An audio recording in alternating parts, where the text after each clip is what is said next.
Hello बच्चों, आज हम डिस्कस करेंगे इस टॉपिक को दैट इज क्लास 6 का चैप्टर नंबर 7। बहुत ही इंपॉर्टेंट है, इंडियाज़ कल्चरल रूट्स। अगर इस वीडियो को आपने देख लिया तो आधा चैप्टर इस वीडियो में कंप्लीट हो जाएगा और बचा हुआ आधा चैप्टर जो है नेक्स्ट वीडियो में कंप्लीट होगा। बहुत ही इंपॉर्टेंट है, काफ़ी इजी टू अंडरस्टैंड है। डायरेक्ट बुक से पढ़ोगे थोड़ा टफ लगेगा, लेकिन इस वीडियो को अगर आपने देख लिया, मैं गारंटी कह रहा हूँ सिर्फ 5 मिनट चाहिए रीडिंग के लिए, फिर आपको अच्छे से समझ में आ जाएगा। बात करते हैं इंडियन कल्चरल रूट्स के बारे में। सामने देखिए सभी लोग बच्चे, अब इसमें कुछ वर्ड्स हैं। पहले अब देखो, मेरा इन वीडियो का टारगेट है आपको रटवाना नहीं है। कोई भी चैप्टर जब आप रीड करो तो आपको एक बेसिक ओवरव्यू आपके दिमाग में आ जाए कि ये चैप्टर कहना क्या चाहता है। इंडिया, अपने देश की बात हो रही है। कल्चरल मतलब हमारे यहाँ का जो कल्चर है, सभ्यता है, और रूट्स मतलब वो कहाँ जुड़ी हुई है। जैसे कोई भी देश है बच्चों, वो अपने कल्चर कहाँ से सीख के आता है, अपने दादा परदादा से। कोई भी इंसान है, उसके जो संस्कार है कहाँ से आते हैं, उसके ऊपर जो अथॉरिटी है घर में, पेरेंट्स, ग्रैंड पेरेंट्स, वहाँ से। तो ऐसे इंडिया का जो प्रेजेंट कल्चर है वो कहाँ से आया होगा, पहले जो चलता हुआ आया हुआ उसी से। आज हमारे इंडिया में गणगौर नाम की एक त्यौहार होता है, एक फंक्शन होता है, एक पर्व आता है। ये हमें कैसे पता? क्योंकि हमारे कल्चर वहाँ से जुड़े हुए हैं, हमने वहाँ से सीखा, हमने देखा। दिवाली नाम की कोई चीज़ होती है, दिए जलाते हैं, ये सब करते हैं। कैसे पता? क्योंकि हमें पता है रामायण जैसी कोई एक स्टोरी थी, उससे रिलेटेड है। तो हमारे कल्चर कैसे जुड़े हुए हैं वो देखते हैं। पहले एक वर्ड लिखा हुआ है आपके एनसीईआरटी में, that is spiritual seekers. Sikar मतलब उसे बोलते हैं जो किसी खोज में, किसी चीज़ की तलाश में निकल पड़ा है। स्पिरिचुअल मतलब होता है बच्चे, देखो ये जो दुनिया है ना, बहुत कमाल की है। हम जिस दुनिया में रहते हैं वो होती है 3 डायमेंशन में, इवन 12 डायमेंशन तक भी चीज़ें हैं। तो स्पिरिचुअल सीकर्स वो होते हैं जो इस डायमेंशन से हटकर के किसी और चीज़ के बारे में स्टडी करते हैं। जैसे कि अगर हम सिंपल सी बात करें, सबसे अच्छा एग्जाम्पल जो सभी को समझ में भी आ जाएगा, दैट इज प्रेमानंद जी महाराज। बहुत अच्छे वो गुरु हैं और वो क्या है, एक तरीके के स्पिरिचुअल सीकर्स हैं। मतलब वो इस मेटेरियलिस्टिक दुनिया से हटकर के जो तीसरी चीज़ कोई होती होगी उसके बारे में वो खोज में निकल गए हैं, उसे बोलते हैं स्पिरिचुअल सीकर्स। अब हमारे इंडिया के अंदर कुछ वेदास के बारे में बात की हुई है। जैसे हमारे पास बुक्स होती है एनसीईआरटी, जिसको हम पढ़ते हैं, और जो स्पिरिचुअलिटी के बारे में जानना चाहते हैं उनके लिए कुछ बुक्स होती है, उनको हम क्या बोलते हैं बच्चों? वेदा। वेदा 4 प्रकार के हैं, इनके नाम बहुत इंपॉर्टेंट है, आपको टिप्स पे याद होना चाहिए बच्चे। पहले है ऋग्वेदा, फिर है यजुर्वेद, फिर है सामवेद, और फिर है अथर्ववेद। अब इन वेदों के अंदर अलग अलग बातें लिखी हुई होती है हर वेद का। जैसे मैं आपको एग्जांपल दे देता हूँ, ज़्यादा इसमें डिस्कस नहीं करेंगे, इसको हम नेक्स्ट क्लासेस में डिस्कस करेंगे। जैसे अथर्ववेद, अथर्ववेद जो है वो किससे रिलेटेड है बच्चे? वो है इकोनॉमी से रिलेटेड है। जैसे कि किसी भी कंट्री के अंदर जो इकोनॉमी होती है, अर्थव्यवस्था होती है, उसको कैसे मैनेज किया जाए, वो किस में लिखा होता है? अथर्ववेद में। तो ये सब चीज़ें इसमें लिखी होती हैं। इनमें सबसे जो पहला वेद था, जो सबसे पुराना वेद है, वो कौन सा है बच्चे? ऋग्वेद है, जिसमें मंत्रों के बारे में सब लिखा होता है। इन वेदों के अंदर आपको कुछ हिम्स मिल जाएंगे। हिम्स मतलब मंत्र वगैरह जो भी होते हैं। हम जानते हैं हमारे घर पे जब भी कोई फंक्शन होता है, जैसे कि हम सिंपल सा मंत्र बन जानते हैं, ओम भूर्भुवः स्वः तत्सवितुर्वरेण्यं भर्गो देवसती महि यो यो न प्रचोदयात्। तो इस टाइप से मंत्र यहाँ देखने को मिल जाते हैं। इसके अलावा एक नेशनल बॉडी, एक इंटरनेशनल बॉडी दी हुई है, दैट इज यूनेस्को।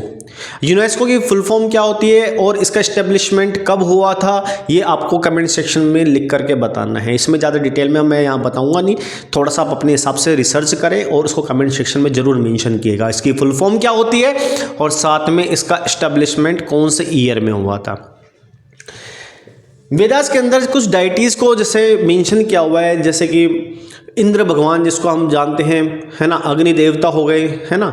तो ये सब चीज़ें किस में मेंशन है? इन वेदास के अंदर मेंशन की हुई है। जैसे कि हम जानते हैं कि कोई भी जब बारिश कराने की बात आती है, गांवों के अंदर इंद्र भगवान को प्रसन्न किया जाता है। अग्नि जो हमारे इंडिया के अंदर बहुत पवित्र मानी गई है, अग्नि बहुत इंपॉर्टेंट चीज़ मानी गई है। जैसे कोई भी शादी होती है तो 4-7 फेरे जो लेते हैं वो अग्नि के चारों ओर ही लेते हैं उस बंधन में बंधने के लिए। तो अग्नि का काफ़ी महत्व है। इवन हमारे जो अमाशय होता है, पेट होता है, उसके अंदर भी अग्नि जलती रहती है फूड को डाइजेस्ट करने के फॉर्म में। तो ये हो गया।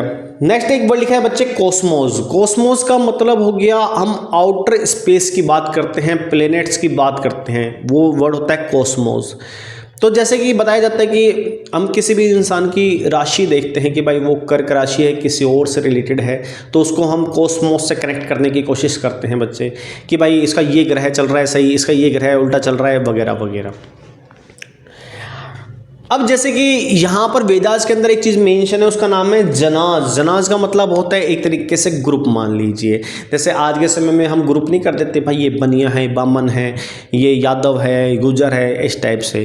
तो क्लैंस जिसको बोलते हैं, जैसे उसमें कुछ लोगों को भारता बोल दिया, कुछ को पुरुष कह दिया, किसी को कुश कह दिया, किसी को यादवाज कह दिया, यादूज कह दिया। नेक्स्ट है, सीधी सी बात है, नाम से पता लग रहा है राजा। राजा मतलब हो गया किंग हो गया। जैसे किसी भी, जैसे इंडिया के कंपेयर में देखें तो अभी प्राइम मिनिस्टर को एक तरीके से राजा माना जाता है, किसी भी डिस्ट्रिक्ट का राजा बोला जाता है कलेक्टर को। तो ऐसे ही राजा के बारे में उसमें मेंशन है। तीसरा उसमें एक चीज़ लिखी हुई है, सभा एंड समिति। सभा एंड समिति का मतलब हो गया, सीधी सी बात है, खूब सारे लोगों का एक ग्रुप हो रहा है, कोई भी सभा वहाँ पर बैठ गई है, कोई भी डिसीजन लेने में वो चीज़ मदद कर रही है। जैसे कि हम मानते हैं पंचायत होती गाँवों के अंदर, अगर कोई भी दो घरों का विवाद है उसको निपटाने के लिए पंचायत वहाँ बैठती है, तो वो भी किसका आयोजन करती है, एक तरीके से सभा का आयोजन करती है। हीलर, हीलर मतलब होता है कि किसी को हील कर देना, किसी को ठीक कर देना। जैसे आपने पुरानी फिल्मों में देखा होगा, कोई भी इंसान बहुत परेशान है, वो किसी बाबा के पास जाता है और बाबा उसके सर पे हाथ रखता है और कुछ शक्तियों से वो उसको ठीक कर देता है। That means that Baba was healer. Next है बच्चे, अब वैदिक स्कूल मतलब इसके अंदर किन चीज़ों के बारे में बताया गया है। जैसे कि हम बात करें वैदिक स्कूल में एक चीज़ मेंशन है बच्चे, उपनिषद। मतलब उपनिषद का मतलब हो गया ऐसी चीज़ जिसके अंदर वेदों का ज्ञान लिखा होगा, मतलब कि वापस से जो रिजुविनेट हुआ होगा। पहले कुछ थे, बाद में इनके अंदर और भी चीज़ें मेंशन की गई।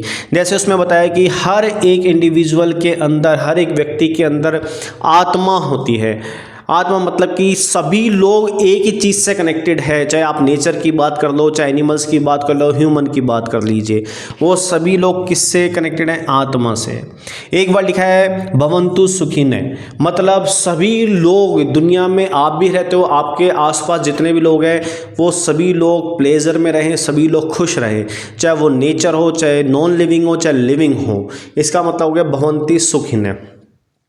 वेदांत के बारे में अपन बात कर ही चुके हैं। इसके अलावा और चीज़ क्या मेंशन है इसमें, यजनाज के बारे में मेंशन है, यज्ञ के बारे में मेंशन है।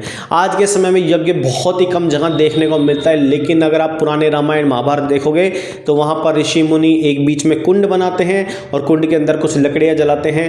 जैसे घरों में भी कोई भी फंक्शन होता है तो पवित्र फंक्शनों पर भी यही चीज़ होती है कि वहाँ पर प्रेयर की जाती है, भगवान को खुश करने की कोशिश की जाती है ताकि उनका आने वाला जो भी समय है वो मंगलमय हो। तो ये भी उस चीज़ के बारे में मेंशन किया हुआ है उसमें, प्रेयर्स के बारे में।